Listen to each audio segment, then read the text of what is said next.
Olá, prazer. Sou a Érica, psicóloga e sexóloga. Me formei em 2005 na Universidade de Guarulhos, aqui em minha cidade, e em 2018 ingressei no curso de Sexualidade Humana na Faculdade de Medicina do ABC. E, desde então, atuo diretamente, exclusivamente na área.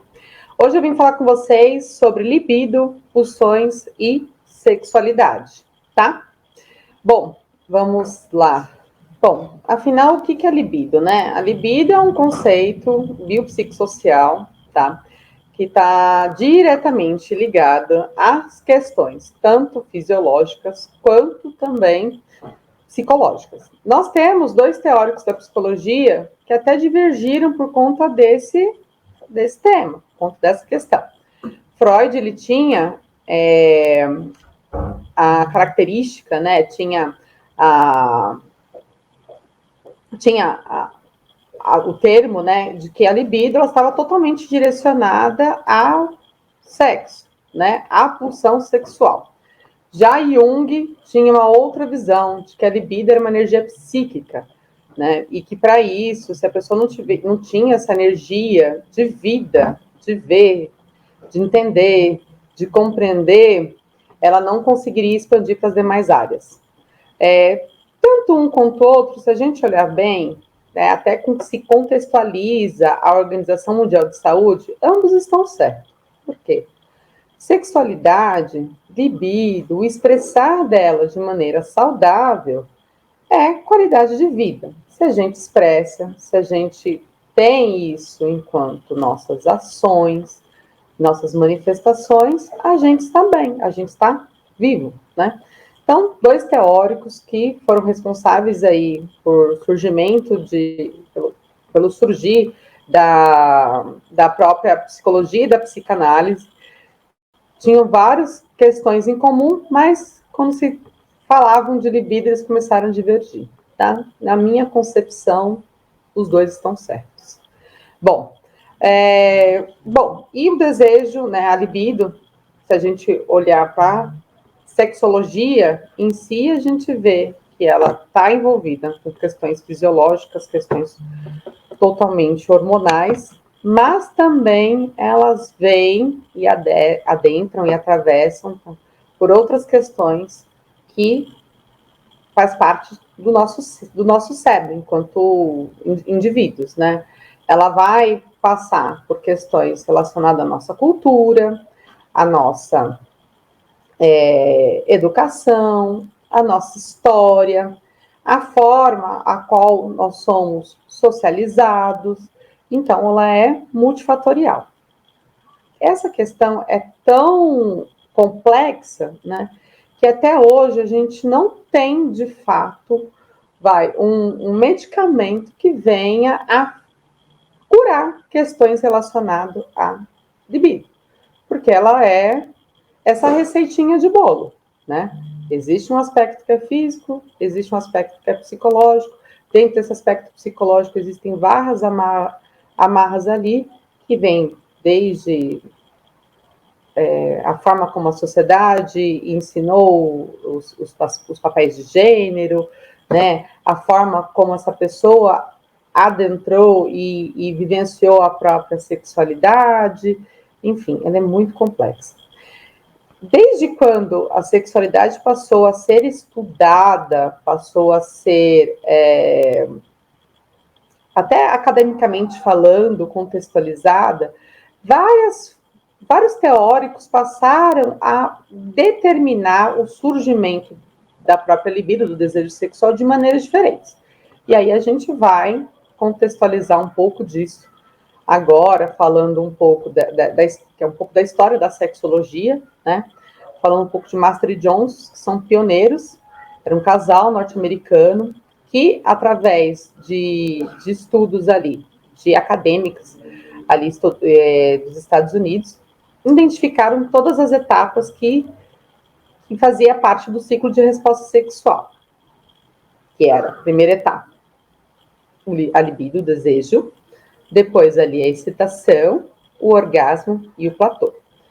Todas essas etapas, elas são de extrema importância para que pessoas, casais, etc. e tal, vivenciem ali o sexo, a sexualidade de maneira plena. Mas, a primeira é a libido. Sem a libido, a gente já tem toda essa cadeia totalmente comprometida. Então, naquele período, né, Master e Johnson, eles conseguiam ver que a libido e a excitação era como se fosse uma coisa só. Então, nem se considerava essa questão do desejo e como se compunha esse desejo, né? Era uma coisa muito mais física, muito mais de resposta fisiológica, né? Porque até os estudos que eles fizeram eram onde homens e mulheres assistiam ali os vídeos, né? Os vídeos eróticos, e ali já tinha uma resposta a respeito. Então, o desejo ele ficou totalmente subjugado, porque já tinha aquela proposta de estar ali, estar vivenciando, assistindo aquilo, né? Em 1979, então tem um gap aí de 66 para 79, Kaplan já começa a questionar essa questão do desejo. O desejo ele aparece, a pessoa tem que ter uma motivação, uma vontade para, né? E aí ela escreve isso no jornal, né, de sexualidade e terapias de casal, falando sobre o surgimento do desejo, mas como uma resposta também fisiológica. Vai ter uma procura sensorial, esse desejo vai aparecer, né? E essa procura sensorial está atrelada às nossas capacidades ali do sentido, né? Ou olfato, ou tátil, ou visão, paladar, ou até mesmo audição. E depois isso, de fato, vir a surgir. Depois de muito tempo, apenas lá, né, em 2001, que aí a Basson vai trazer um outro modelo, porque tem um gap nisso. Será que de fato é tão redondo assim, dessa maneira? A pessoa já vê e já tem a manifestação do desejo. Será que esse desejo ele não se constitui de outras formas, né? E aí a gente vai até ver essa sequência para vocês entenderem. Até quando eu falo que socialmente nós temos esses atravessamentos, a gente tem também pelas construções dos papéis de gênero. Então, esse primeiro modelo aqui é o modelo ciclo de resposta sexual do desejo espontâneo, que a Kaplan falou. A gente olha, tem um desejo, a gente olha ou é tocado, tem um desejo. Quando a gente vai ali para o ato, a gente fica excitado, o nosso corpo tem uma resposta a respeito, tem um ato. Esse ato depois vai ter um processo ali de elevação, tendo o pico no orgasmo e depois a resolução. A Basson, ela traz um modelo diferente em 2001, então olha só, né, de 79 a 2001, porque ela passa a olhar apenas as demandas e queixas que se tinha de mulheres. Mais para frente, aqui no final, no decorrer das aulas, a gente vai até relembrar um pouco disso, que o desejo para a mulher, até porque ela foi socialmente educada de que ela precisaria de um pouco mais de tato, de cuidado, ou até mesmo de estímulos a respeito, seria algo um pouco mais dificultoso. Em contrapartida, os homens, né, eles são ensinados que eles precisam desejar, e se eles não performam, não se colocam nesse lugar de estar ali atuando enquanto desejo, eles se sentem até menos homem. E isso, gente, independente, tá, da orientação sexual. Isso é uma questão se a gente for olhar homens heterossexuais, homossexuais, bissexuais, pansexuais, eles vão ter essa questão, certo? Então, o desejo espontâneo é um desejo que é muito ensinado para que os homens se manifestem. Isso não anula que as mulheres têm um desejo espontâneo. Existem muitas, mas por conta de toda uma vivência, uma educação sexual repressora, elas entendem, são julgadas de que isso é totalmente errado. De que já tem um pouco estímulo, ou elas mesmas se autoestimular através da capacidade da fantasia, elas estarem prontas e quererem, buscarem, elas estariam totalmente erradas, tá? Então, a gente vai aqui para 2001, a Basson, ela fazendo esses estudos, principalmente com mulheres com queixas, com questões relacionadas ao desejo, ou porque demora, ou porque parece uma preguiça, precisa esquentar, precisa ser um pouco mais assim, um pouco mais de estímulo, elas chegam ao modelo circular, que é um modelo responsivo, a qual mostra que a excitação e o desejo pode acontecer à medida em que o casal está neutro, ou seja, eles estão bem, não estão brigando, não estão... Tá tudo ok, essa mulher ou essa pessoa, porque há muitos homens que também estão nesse lugar de desejo circular, né? Então a gente vê o quanto que papéis de gênero atravessa, afeta e atrapalha até mesmo nessas questões que seriam um pouco mais... Seria mais simples, mas não é tão simples, porque desejo, como eu falei anteriormente, ele é multifatorial, ele é cheio de nuances, né? Então, o desejo e a excitação pode acontecer juntos através de uma neutralidade, o casal está bem, se sentir que existe uma intimidade, existe uma satisfação que é emocional e que é física, a pessoa ela está bem com ela, né? Ela está bem com ela, com o corpo, com as emoções, né? E a sexualidade e o sexo é uma maneira de vivenciar isso. E, né, a gente vê também aqui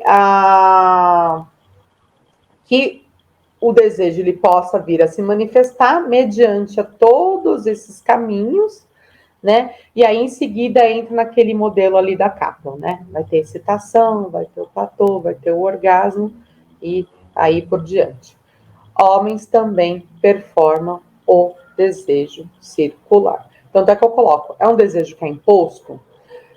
Não digo que é imposto, eu digo que socialmente, culturalmente, é colocado dessa forma, porque se desenha ali o que é a masculinidade, do que é a feminilidade, do que é o certo, do que é o errado, etc. e tal, tá?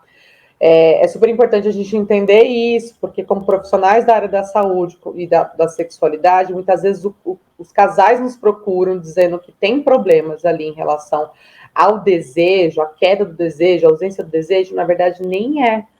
Possa ser que um deles esteja nesse desejo que é responsivo, que precisa de mais estímulos e de um processo mais intrínseco de se desejar, se sentir bem para que se projete ao outro, e a outra parte esteja no desejo espontâneo, e por estar no desejo espontâneo não precisa de muito, né?